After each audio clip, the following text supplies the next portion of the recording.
Bien, este es el segundo video que corresponde a la clase de cálculo 3, obviamente, ¿verdad?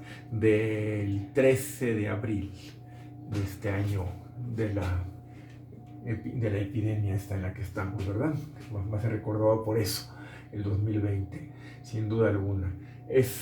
Bien, estábamos viendo cómo ubicar puntos en el plano se puede de muchas formas distintas. La que más usamos en las coordenadas cartesianas o rectangulares, que son la X y la Y, que están hasta el gorro de verlas desde la prepa y desde antes incluso, ¿no?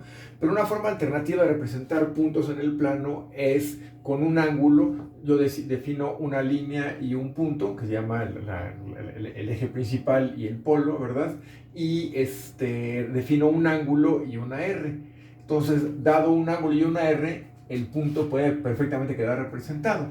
Al punto P lo pueden representar como X, Y en cartesianas o rectangulares, o lo pueden representar como θ, R. O R, θ, eso el orden en que lo pongan, no importa, que quede bien claro que uno es ángulo, que se mide en radianes. También se puede en grados, por cierto, pero que va a ser en radianes siempre. Y R, que puede ser en centímetros, lo que ustedes quieran, ¿no? Entonces, tenemos esto. Las coordenadas polares tienen la desventaja, un poquito, de que no son únicas. Digamos, un mismo punto se puede representar con diferentes conjuntos de coordenadas polares. Eso no pasa con las rectangulares, ¿verdad? Una X y una Y representan un solo punto y se acabó, ¿no? Sí, y ese punto solamente se puede representar con una parejita. Aquí no, porque por ejemplo yo podría tener un punto que fuera 30 grados, ¿verdad? Coma 5, pero también se podría representar como 390 grados, 5, ¿no? Entonces, o más vueltas darle todavía, ¿no? Pero bueno, salvo ese defecto que tienen, es una muy buena forma de poder representar cosas en el plano cartesiano. Y se llaman coordenadas polares, por cierto.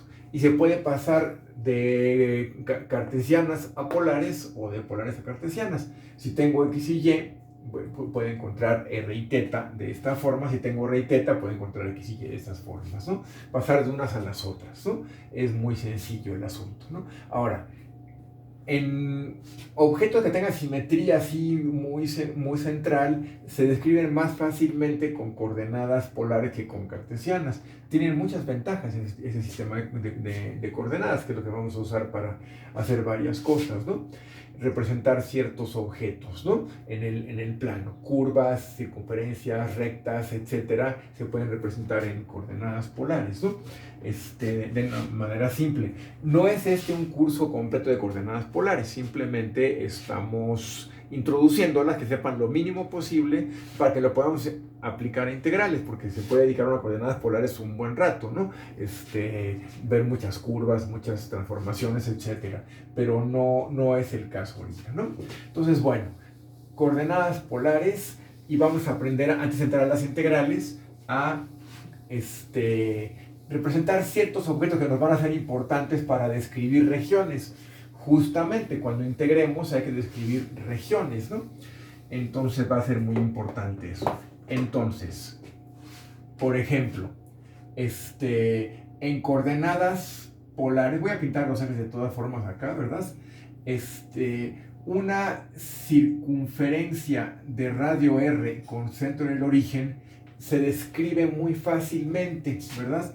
Tiene radio R porque la ecuación sería simplemente, digamos que el radio fuera 5 centímetros, la ecuación es R igual a 5, nada más.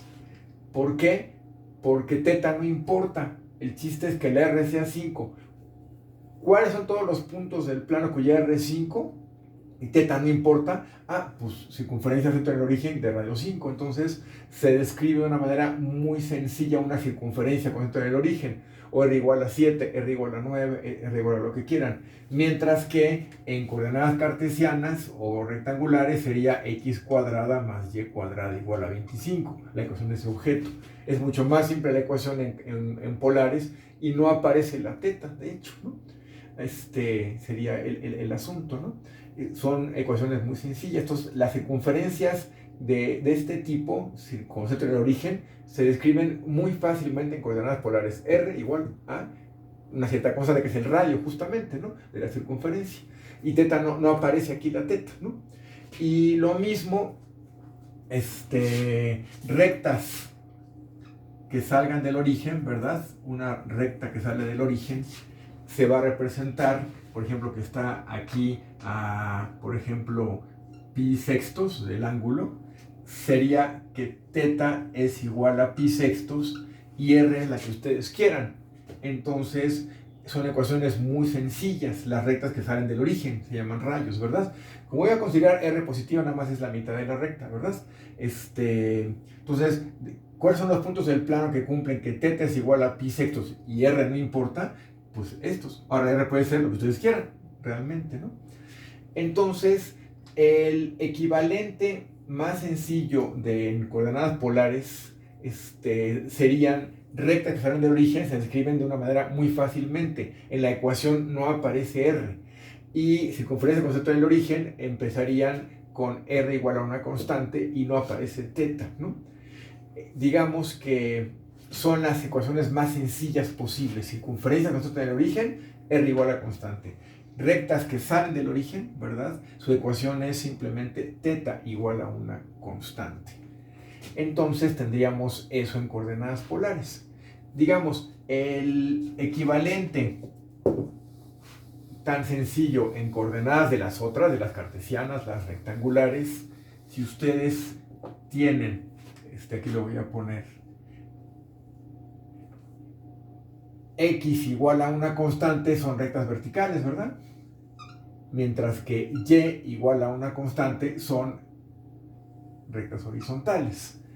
Son ecuaciones en donde no aparece una o la otra, son ecuaciones con dos incógnitas, pero aquí no aparece la y, vale lo que ella quiera, aquí no aparece la x, vale lo que ella quiera. Rectas verticales u horizontales. Si cambian de constante van a tener toda la cuadrícula completita, ¿verdad? La cuadrícula completita de todas las constantes posibles y las posibles. Son las rectas más simples de escribir aquí, ¿no? El equivalente algebraico sencillo en coordenadas polares son que r sea una constante, que serían circunferencias, centro del origen, radio constante, ¿verdad? O teta igual a constante, que serían rectas que están así, ¿verdad?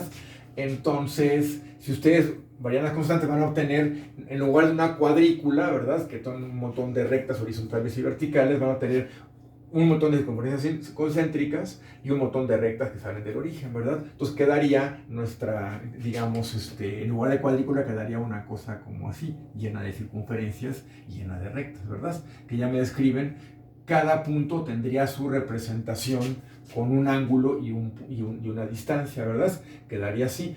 Luego venden también en las papelerías papel así, en lugar de cartesiano milimétrico, lo miden polar, papel polar, ¿no? Que tiene un montón de rectas así y un montón de circunferencias para ubicar puntos ahí en ese espacio, ¿no? Sigue siendo el plano, nada más que se escriben de maneras muy diferentes. Entonces, las ecuaciones de rectas que salen del origen o de circunferencias concéntricas con el origen son bien sencillotas, ¿no? Ahí está el equivalente, ¿no? Bien, continuamos. Describir otro tipo de objetos en el plano con polares, bueno, no es tan simple como esto, pero también hay objetos que se describen de una manera muy sencilla. No hay que olvidar lo siguiente, si yo tengo una ecuación del tipo r igual a teta, por ejemplo, ¿qué objeto describiría esta ecuación? Que r coincide con teta.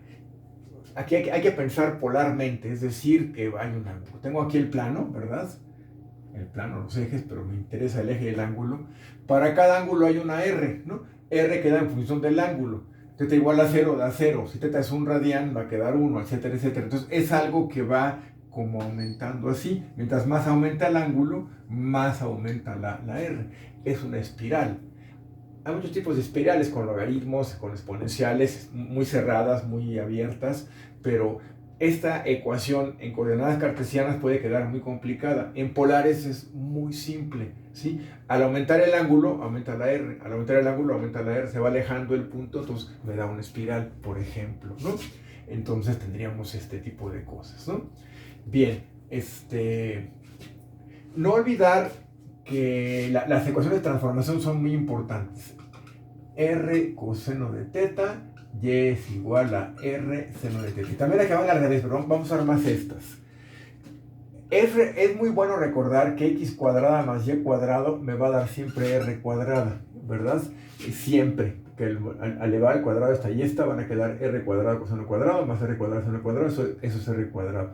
Esto nos va a aparecer mucho cuando cambiamos variables en una integral. Cuando aparezca ese término, rápidamente lo cambiamos por r cuadrada, rápidamente, porque para no perder tiempo, ¿no? Es importante, ¿no?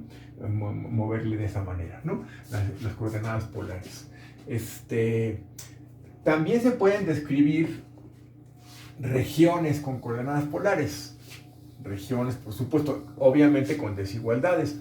Todo se parece mucho, nada más que hay que pensar aquí polarmente, ¿verdad? Ya no es una cuadrícula, sino son círculos y haces de rectas que salen todas del origen, ¿verdad? Si yo les pinto, por ejemplo, que R esté acotada entre